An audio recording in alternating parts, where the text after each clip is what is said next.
Hello, dear students. I welcome to all of you on behalf of Rasa International School. Today, we are going to start a new poem from class 10th book, English First Flight. It is on page number 15. The name of the poem is Dust of Snow, written by Robert Frost. So, in this video, I am going to explain this poem. So, students, let's start the poem.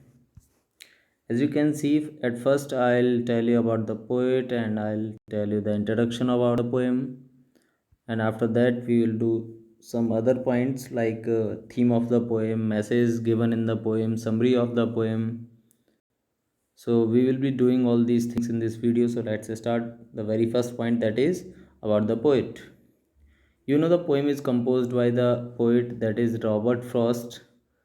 So we are going to study about him. Robert Frost is one of the most distinguish. What is the mean of distinguish? Distinguish का मतलब होता है students different. क्या मतलब होता है? Different. Okay students, different poets of America. In his poetry one is stuck, यानी कोई भी उनकी पोइट्री में स्टक मतलब फंस जाता है. By the use of ambiguity. Ambiguity का मीन्स क्या होता है स्टूडेंट्स? एम्बिग्विटी का मीन्स होता है something that is not clear, है ना. तो उनकी पोएम्स में कुछ चीज़ें क्लियर नहीं होती, अनक्लियर होती हैं, स्पष्ट नहीं होती. And contradiction. और स्टूडेंट, कॉन्ट्राडिक्शन का मीन्स होता है चीज़ें जो उस पोएम में दी हुई हैं वो आपस में एक दूसरे के अगेंस्ट होती हैं, एक दूसरे के विरोध में होती हैं, है ना. तो उनकी चीज़ में पोएम में चीज़ें स्पष्ट नहीं होंगी, क्लियर नहीं होंगी और एक दूसरे के विरोध में होंगी, इसी वजह से क्लियर नहीं होती. डेस्पाइट इट्स सरफेस सिंप्लिसिटी, यानी इसके बावजूद भी इसका जो सरफेस होता है, इसका जो बेस होता है, पोइम का प्लॉट है, वो सिंपल होता है, बिल्कुल भी साधारण होता है. His treatment of nature is quite realistic. उनका जो नेचर का यूज़ होता है पोइम्स में वो बहुत ही रियलिस्टिक होगा, है ना, बिल्कुल सरल होगा, है ना, साधारण. एंड हार्श, और हार्श मतलब होगा मतलब जो सच्चाई दिखाने वाला हो, unlike that of Wordsworth. Wordsworth का नाम क्यों लिया गया? क्योंकि वर्ड्सवर्थ की पोइम्स में क्या होता है कि वो चीज़ों को बड़ा चढ़ा कर बोलते हैं, नेचर को ब्यूटीफुल बताते हैं, बहुत ही ब्यूटीफाई करते हैं, यानी उसके अच्छे एस्पेक्ट्स बताते हैं. जो नेगेटिव एस्पेक्ट्स हैं वो वर्ड्सवर्थ नहीं बताते हैं, वो आपको रॉबर्ट फ्रॉस्ट की पोइम्स में ही देखने को मिलेंगे. His focus remains on man who is the at the centre of his poetic world. और जिस पोएम में अगर किसी मैन को लिया गया है, किसी भी मैन को, पर्सन को, किसी भी चीज़ के ऊपर जिसके ऊपर पोएम बनी है, तो वही उनकी पोएम का सेंटर रहता है और वो फालतू की इधर उधर की बात अपनी पोएम में नहीं करते हैं, इसीलिए उनकी पोएम में सिंप्लिसिटी देखने को मिलेगी. Among his notable poems are the road not taken. उनकी जो नोट करने योग्य पोएम है वो है आपकी road not taken, stopping by woods on a snowy what on a snowy evening, है ना, mending wall after apple picking, birches etcetera, है ना. ये उनकी कुछ फेमस पोइम्स हैं जिनको आप नोट कर सकते हैं, जिनको आप समझ सकते हैं, पढ़ सकते हैं. तो ये तो रहा पोइट के बारे में. आइए हम पोइम के इंट्रोडक्शन के बारे में जानते हैं. पोइम के बारे में क्या है? Fire and ice is a short poem of 9 lines. ये सिर्फ 9 लाइन्स की एक पोइम है. इट गिव्स वेंट, वेंट मतलब टू ओपन, चीज़ों को ओपन करती है, to the view that two passions, जो दो पैशंस आजकल यूज़ किए जाते हैं. पैशंस मतलब जिन चीज़ों को लेकर जुनून है लोगों के अंदर, मतलब जुनून किसको लेकर होना चाहिए, और पोएम हमें जो रियल जुनून है लोगों के अंदर वो दिखाती है. वो क्या है? Anger and indifference seem to govern the whole world. तो जो एंगर है लोगों के अंदर, पैशन किस चीज़ का? एंगर का, है ना. एंगर है वो लोगों के अंदर, वो इस दुनिया पे गवर्न कर रहा है, यानी लोगों के अंदर एंगर हो रखा है ना, बहुत सारा. इनडिफरेंस का मीन्स क्या होता है स्टूडेंट्स? इनडिफरेंस का मीन्स होता है लोग किसी को पसंद नहीं कर रहे हैं, इनडिफरेंस हो रहे हैं, डिसइंटरेस्ट हो रहे हैं, है ना, लोगों को पसंद ना करना. तो ये चीज़, ये दो चीज़ें हैं वो इस वर्ल्ड को गवर्न कर रही हैं, यानी वो उन चीज़ों का इस पूरे वर्ल्ड पर क्या है? कब्जा हो रखा है. And may become the cause of the tragic and. और ये दोनों चीज़ें इस वर्ल्ड के ट्रेजिक मतलब घटना की तरह अंत होने की संभावना भी रखती है इन दोनों चीज़ों की वजह से. क्या क्या? एक तो गुस्सा और दूसरा एक दूसरे के प्रति घृणा का, हेट का भाव होना कि आप एक दूसरे को पसंद नहीं करते हैं, है ना। In a quite objective manner the poet says that some people say that fire and और will cause the end of the world. कहते हैं कि फायर जो है वो इस दुनिया के अंत का कारण बनेगी। फायर मतलब symbol of passion, anger, aggressiveness, है ना। पैशन मतलब आपके अंदर जुनून है लेकिन नेगेटिव पैशन। एंगर मतलब गुस्सा। एग्रेसिवनेस मतलब हर चीज़ को लेकर एग्रेसिव हो जाना। तो बोला यही इसी की वजह से इस दुनिया का अंत होने वाला है। दे मे बी राइट, हो सकता है वो सही कह रहे हों। देन ही सेज, फिर वो कहते हैं that there are some others who says, कुछ और लोग हैं जो कहते हैं दैट आइस। अब इसमें दूसरी बात की गई है आइस की, पहले बात की गई फायर की, अब बात की गई आइस की, जिसका मतलब है कोल्डनेस और इंडिफरेंस। कोल्डनेस मतलब आप इतने काम तो रहना चाहिए लेकिन इतना काम नहीं कि आप दूसरे को पसंद ही नहीं कर रहे हैं उसकी चीज़ों को, है ना। तो ये भी नहीं होना चाहिए। ओके स्टूडेंट्स, तो अरे ये हाँ अभी हो, चलिए।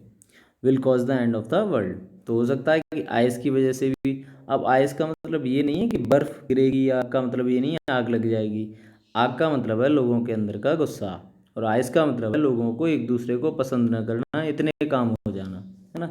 तो इन चीज़ों से दुनिया का अंत हो सकता है। पोइट्स कहते हैं that if the world were and twice, अगर दो बार वर्ल्ड का, दुनिया का अंत होता है, excessive passion and indifference will also suffice.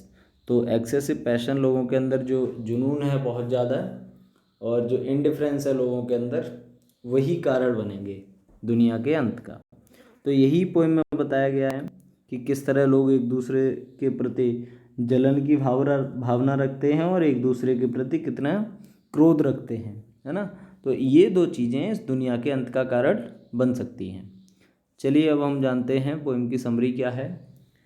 सबसे पहले तो पोइम में दो ओपिनियन दिए गए हैं, है ना। डिफरेंट लोगों के जो ओपिनियन है, there are different opinions as to how the world will end. कई सारे विचार हैं जिससे दुनिया ख़त्म होगी। सम पीपल थिंक, कुछ लोग सोचते हैं that the world will end in fire, कि दुनिया का अंत किससे होना है, आग से होना है। But there are others who opine that the world will end in ice, और कुछ लोग ऐसा भी बोलते हैं कि इस दुनिया का अंत किस में होगा, आइस की वजह से होगा, बर्फ़ में होगा। अब क्या रियल में ऐसा बोल रहे हैं कि फायर एंड आइस है, कि फायर एंड आइस का कुछ और भी मतलब है? नहीं, फायर एंड आइस का यहाँ पर मतलब कुछ और है। चलिए इस चीज़ पर पोइट का क्या ओपिनियन है वो जान लेते हैं। The poet agrees with those who feel that the world will parish in fire. The poet is aware that the fire of anger, है ना। पोइट कहता है कि मैं उन लोगों के साथ सहमत हूँ जो लोग बोलते हैं कि फायर से यानी आग से इस दुनिया का अंत होगा। क्यों? क्योंकि वो कहते हैं, वो अवेयर हैं that the fire of anger and hatred, जो लोगों के अंदर दुश्मनी की, प्रेम की नहीं, दुश्मनी की जो आग लगी हुई है, is very strong in this world, वो इस दुनिया में बहुत ही ज़्यादा स्ट्रॉन्ग है ना।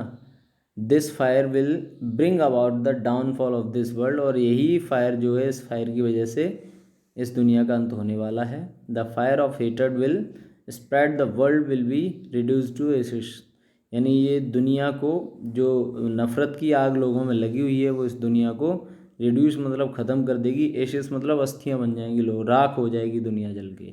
ऐसी आग लगी हुई है दुश्मनी की, शत्रुता की, है ना।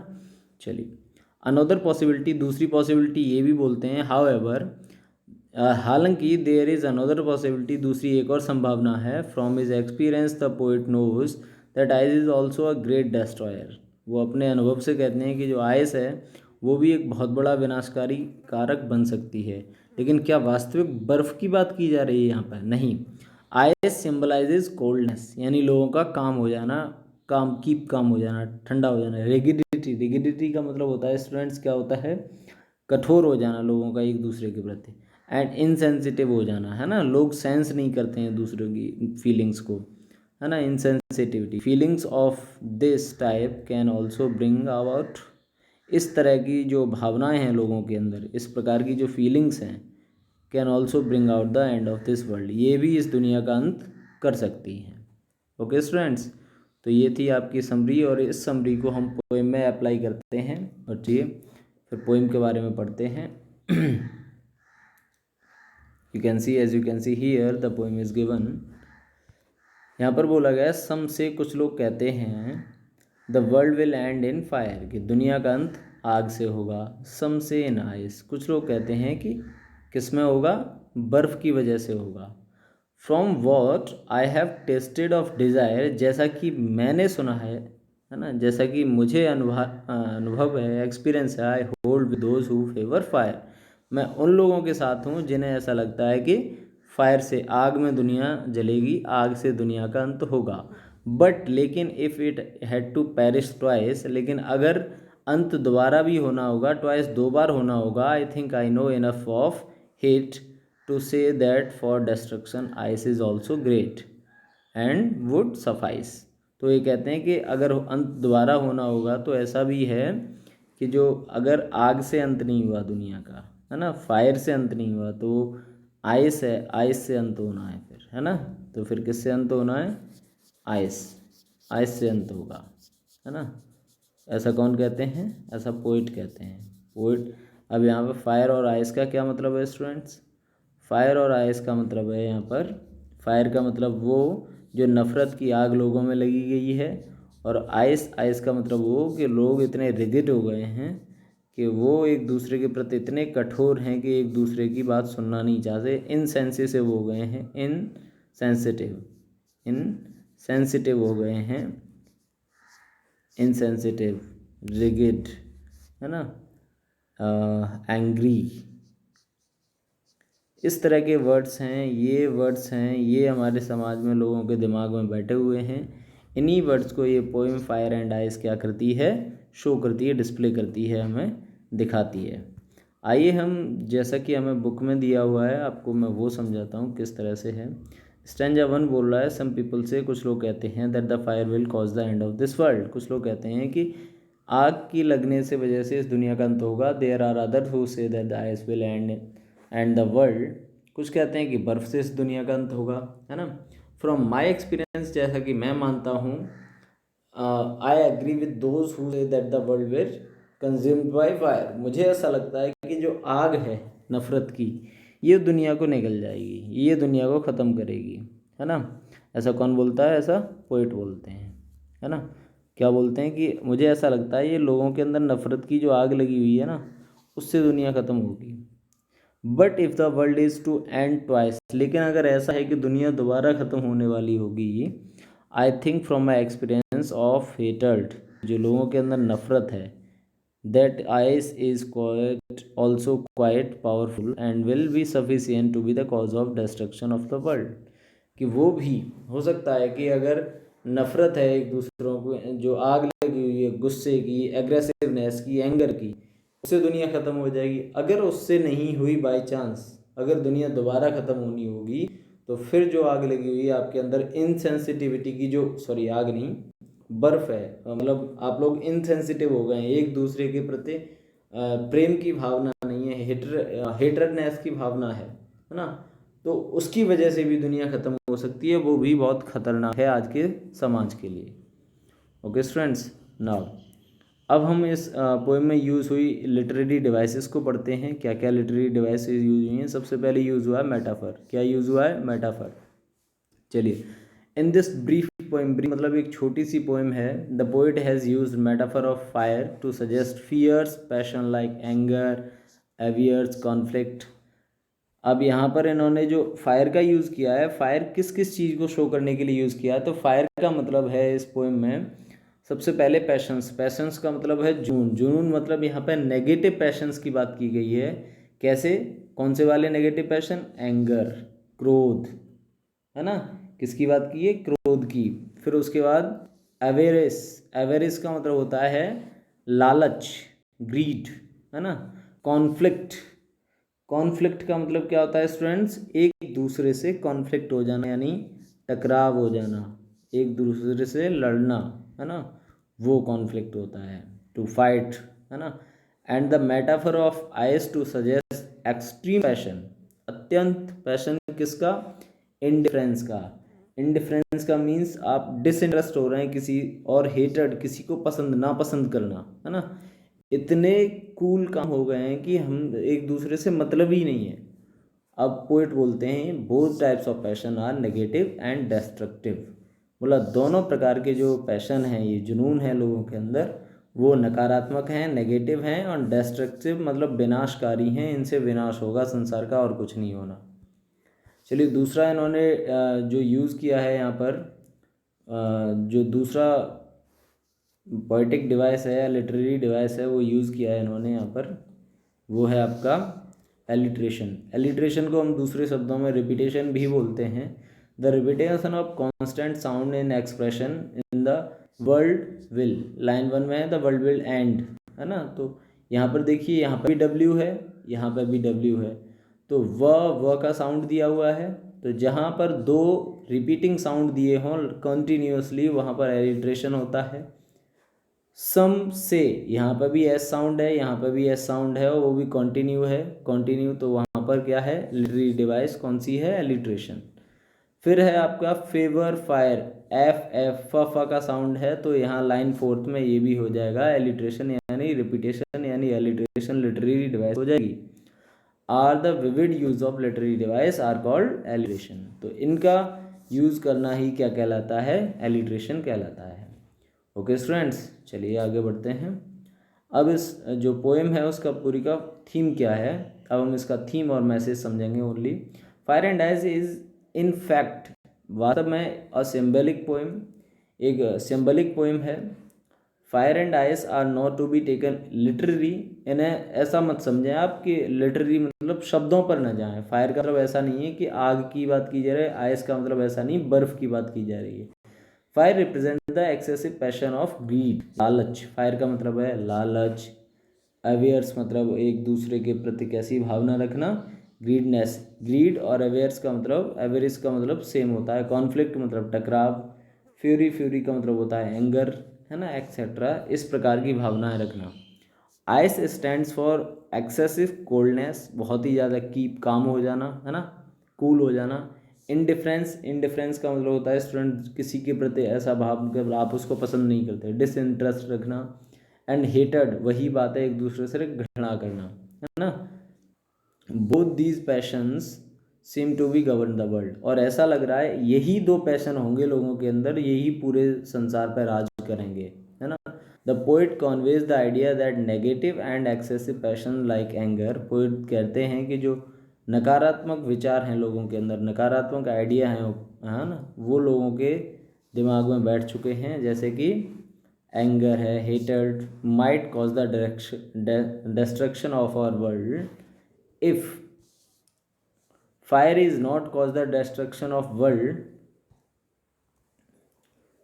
अगर आग से दुनिया बच जाती है, यानी क्रोध, एंगर, इन सब चीज़ों से बच जाती है, आइस विल डू, तो फिर आइस है, आइस का मतलब लोगों के अंदर का हेटर्ड, है ना, एक दूसरे के प्रति घृणा।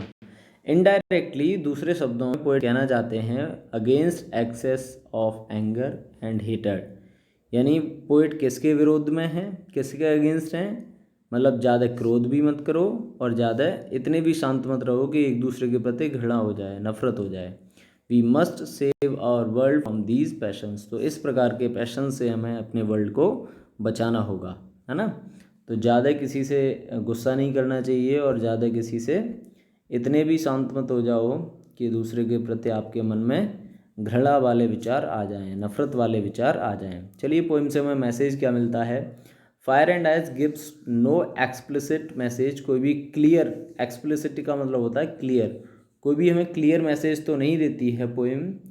ओके स्टूडेंट्स, स्पष्ट मैसेज नहीं देती है। इट ओनली जक्स्टापोजेज, जक्स्टापोजेज का मतलब होता है स्टूडेंट्स लिंक करना, जोड़ना, टू कॉन्ट्राडिक्टरी टर्म्स, दो टकराव वाले टर्म्स को ऐड करती है, वो कौन कौन है, fire and ice. It is in this juxtaposition that the message is hidden, वो इसलिए ऐसा करती है क्योंकि मैसेज है वो इसमें छिपा हुआ है, हिडन है। क्या मैसेज छिपा हुआ है, our world is threatened by both fire, excess of anger, conflict, greed etcetera.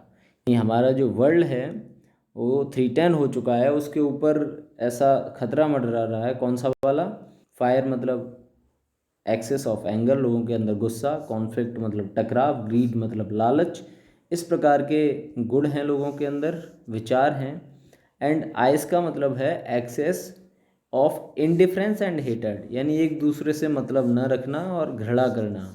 इस प्रकार के विचार लोगों के अंदर आ गए हैं। We must try to save our selves from these passions. तो हमें अपने आप को इस प्रकार के विचारों से, इस प्रकार के पैशन से बचाना है। We must try to establish a world in which there is no scope of excessive negative feelings. हमें एक ऐसे संसार का निर्माण करना है जिसमें इस प्रकार की नेगेटिव फीलिंग्स का कोई भी स्थान ना हो। Only the power of love can mollify fire. केवल जो प्यार है ना, लव है, वही आग को, इस आग को शांत कर सकता है एंड मेल्ट आइस, और इस आइस को मेल्ट कर सकता है, पिघला सकता है। ओके स्टूडेंट्स, तो हमें प्यार से इस नफ़रत की और एक दूसरे के प्रति जो घृणा है, हेटेड है, उसकी आग को बुझाना है, ख़त्म करना है। Okay, so in next video we will be studying about the question answer of this poem. So till then, thanks for watching the video. Keep studying at your home. Always love your parents and obey your parents.